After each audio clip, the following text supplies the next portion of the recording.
Hello again, grade threes. I'm here to do the end of our novel study.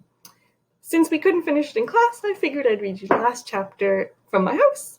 If you want to do the characters, who did we hear from in the story, the setting, where were they in the story, and the plot, what did they do in the story? At the end, it can be your writing for today, for tomorrow.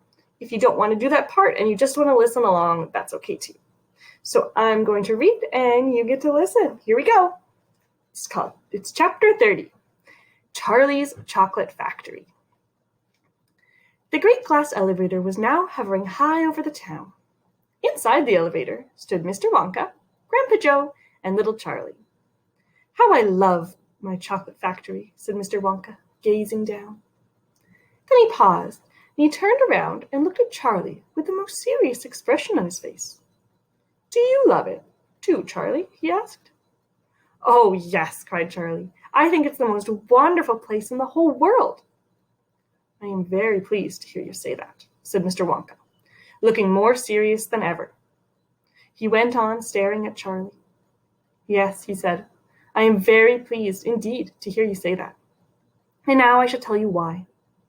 Mr. Wonka cocked his head to one side, and all at once the tiny, twinkling wrinkles of a smile appeared around the corners of his eyes, and he said, You see, my dear boy, I have decided to make you a present of the whole place. As soon as you are old enough to run it, the entire factory will become yours. Charlie stared at Mr. Wonka. Grandpa Joe opened his mouth to speak, but no words came out. It's quite true, said Mr. Wonka, smiling. I really am giving it to you. That's all right, isn't it? Giving it to him, gasped Grandpa Joe. You must be joking. I'm not joking, sir. I'm deadly serious. But why should you want to give your factory to little Charlie? Listen, Mr. Wonka said. I'm an old man. I'm much older than you think. It can't go on forever. I've got no children of my own, no family at all. So who is going to run the factory when I get too old to do it myself? Someone's got to keep it going, if only for the sake of the Oompa Loompas. Mind you, there are thousands of clever men who would give anything for the chance to come in and take over from me. But I don't want that sort of person. I don't want a grown-up person at all. A grown-up won't listen to me. He won't learn. He will try to do things his own way and not mine. So I have to have a child. I want a good, sensible, loving child. One to whom I can tell my most precious candy-making secrets while I am still alive. So that is why you sent out the golden tickets, cried Charlie. Exactly, said Mr. Wonka. I decided to invite 5 children to the factory, and the one I liked best at the end of the day would be the winner.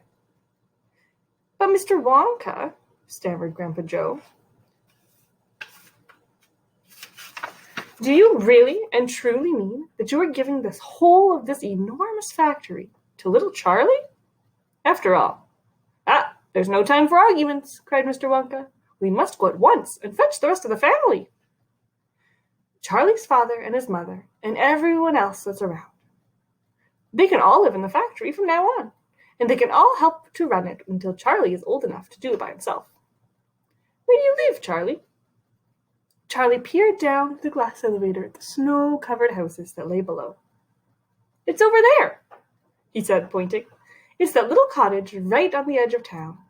The tiny little one.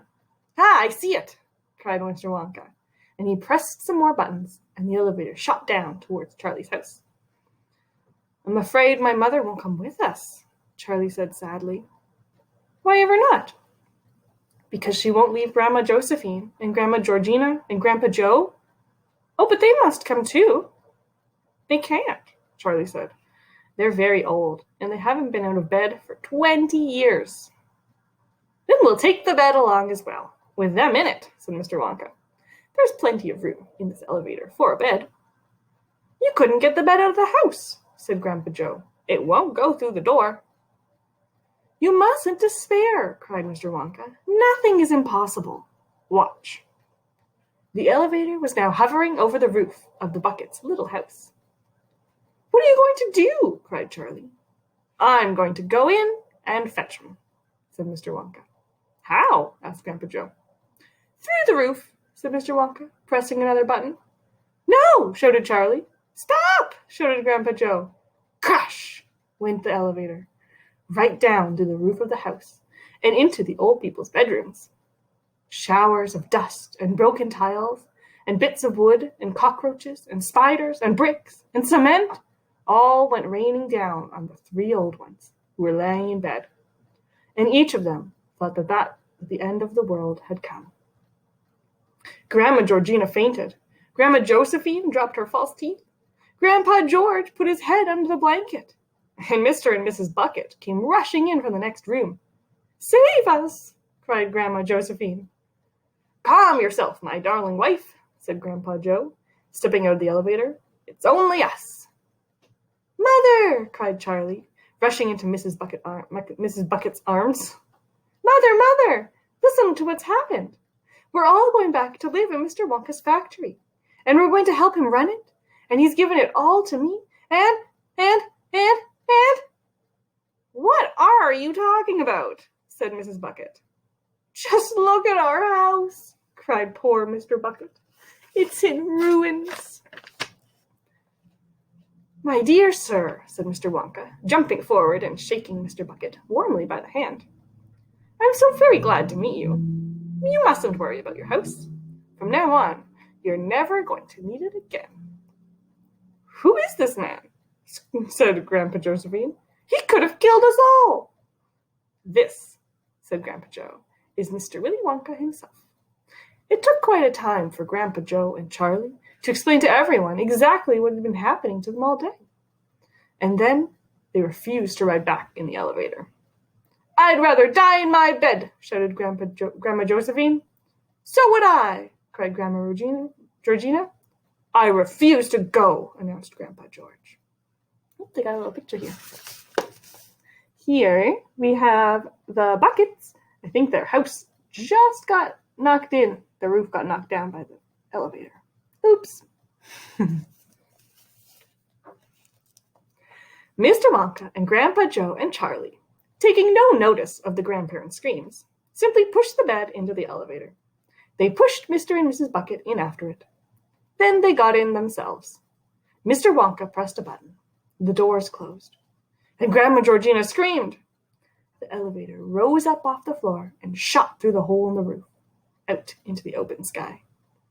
Charlie climbed onto the bed and tried to calm the three old people, who were still petrified with fear. Please don't be frightened, he said. It's quite safe, and we're going to the most wonderful place in the world.